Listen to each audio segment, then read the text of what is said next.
بعض اوقات ضروری ہوتا ہے کہ کوئی نیکی دنیا کے سامنے کی جائے تاکہ باقی کو بھی جذبات کو ابھارا جا سکے، ترغیب دی جا سکے، حوصلوں کو بلند کیا جا سکے، اور ان کو پتہ چلے کہ یار میں اکیلا نہیں ہوں، یہ نیکی کرنے کے اندر اور بھی میرے ساتھ ہیں۔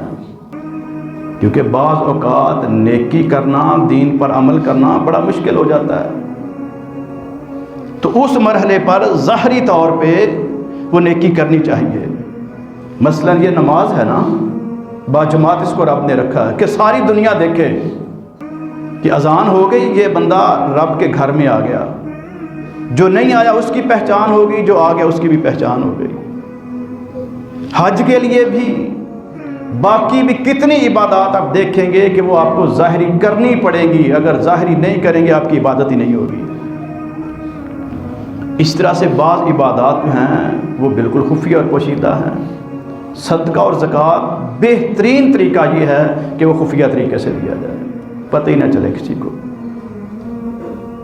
لیکن ہمارے ہاں الٹ کام ہو رہے ہیں۔ کسی سے پوچھا جائے بھی آپ نماز کیوں نہیں پڑھتے؟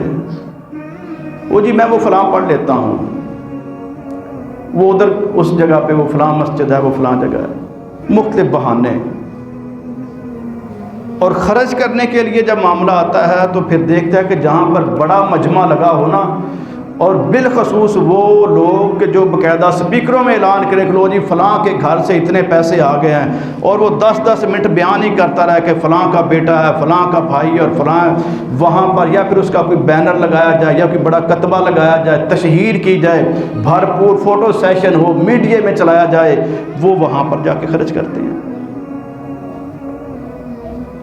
تو یہ کیا ہے؟ ہمارے ایمان کی کمزوریاں ہیں، یہ اللہ احکم الحاکمین کے حکم کی روگردانی ہے، من مانی ہے، اپنی مرضی کے یہ طریقے ہیں۔